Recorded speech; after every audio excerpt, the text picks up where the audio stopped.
Thank you for listening to ShulchanAruch.com. Directives for those who are medically required to eat on Yom Kippur, such as one with a medical condition or an illness that is deemed by a doctor to be possibly life-threatening if one does not eat, or a woman within 3 days after birth or even 7 days after birth that is required to eat and cannot fast. Likewise, a child below bar bas mitzvah, they are not fasting on Yom Kippur. What do they do regarding Kiddush, Lechem Mishneh, saying Birchas, Ya'aleh v'Yaveh? What's the halachic directive behind such a situation? You're eating on a day that it's biblically forbidden to eat. You have a personal allowance and mitzvah to eat. Does it carry all the normal laws of eating, such as Birchas, Ya'aleh v'Yaveh, Kiddush, and Lechem Mishneh would be done on a holiday? So one approach to take in this is that since the person is obligated according to Torah to eat on this day, and he's obviously benefiting from the food, then certainly he should say it before and after blessing, and he should even say Kiddush and Lechem Mishneh, as it's a special day, it's a Yantif.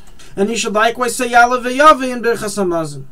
On the other hand, one can say that since in truth it's forbidden to eat on this day, and it's just that he has a personal allowance, therefore he shouldn't do any of these things that sanctify the food, as would be normally done. Practically, how do we rule? So it's explicitly ruled in the Paiskim regarding Kiddush and Lechem Mishneh, the one who is eating on Yom Kippur due to a medical reason, a Yeledis, or a child who is below bar bas mitzvah, does not say Kiddush over wine or over bread, and he is not required to perform Hametzia over Lechem Mishneh over 2 loaves. And this applies even if Yom Kippur falls on Shabbos. So rules the Alter Rebbe in 618, Halacha 18, based on the Magen Avram, and so is the final ruling of the Achreinim, the Mishnah Berurah, and others. Although there are poskim who do require Lechem Mishneh, practically, as we said, the halacha it is not required to be done. And the reason is, explains the Magen Avram, the Alter Rebbe, because the sages never instituted these matters of Kiddush and Lechem Mishneh on this day. And not only does this apply to a regular Yom Kippur, but even Yom Kippur that falls on Shabbos, that on Shabbos in general you have to perform Kiddush and Lechem Mishneh, when it coincides with Yom Kippur, the sages never established Kiddush or Lechem Mishneh to be done, even in such a case. Although there are opinions who argue the Kiva Eger rules that Kiddush should be done on Shabbos, Yom Kippur that falls on Shabbos, practically, as we stated, the final ruling is that we don't say Kiddush or Lechem Mishneh, even when Yom Kippur falls on Shabbos, and certainly on a regular Yom Kippur. Now regarding blessings. Should the ill person, the Yeledes, the child below bar bas mitzvah say brachas on Yom Kippur? So the answer is absolutely yes. He has a requirement to recite before and after blessings, just like always during the year. So is explicitly ruled in chapter 618, Halacha 18 in the Alter Rebbe, and in many other places in the Shulchan Aruch, based on the ruling of the Mechaber in chapter 196, Halacha 4, and many Rishonim, Aram Yotenberg, the Tashbetz, Agos Maimonides, the Rosh, and others. Although we find opinions who do question this, practically this is a final ruling. One is to say before and after blessing if they ate a kazayis within 4 minutes, just like is done the rest of the year. Obviously, one who is eating according to shiurim, which is less than 30 cc and less than 30 grams every 9 minutes, does not say an after bracha as they have not eaten or drank enough of an amount. Now regarding Ya'aleh v'Yaveh. So we already established you ate a kazayis within 4 minutes. Whether you're a Yeledis, a sick person, or a child, you have to recite Birchas Hamazon. Do you say Ya'aleh v'Yaveh? Funny, I don't see it in the Siddur. The answer is the Paiskim rule.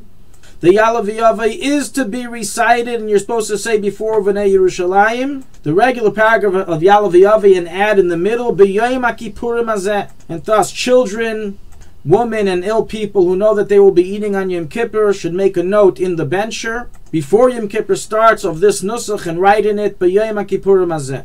When Yom Kippur falls on Shabbos, then also Ritzei is recited. So is the ruling of the Mechaber in Shulchan Aruch, the Alter Rebbe in the Shulchan Aruch, in a number of sources based on the Rishonim. And although there are poskim who argue and say Ya'aleh v'Yaveh should not be recited, nonetheless, as we stated, this is the final ruling that it is to be said, especially being that there is no suffix bracha here, as Ya'aleh v'Yaveh is not a blessing in its own right. And therefore, certainly, this is the final ruling that it should be said. The Shara Koilel writes that based on the Alter Rebbe and the Siddur, who omitted the dialect, the nusach of Ya'aleh v'Yaveh for Yom Kippur, perhaps he holds in the Siddur that it shouldn't be said, unlike his Shulchan Aruch. And therefore he concludes that you shouldn't say it. Practically, the Ksais HaShulchan in his Piskei HaSiddur negates the logics, reasons, and sources of the Shara Koilel, and practically it is to be recited as the Alter Rebbe rules in the Shulchan Aruch in a number of places within the blessing before Bnei Yerushalayim.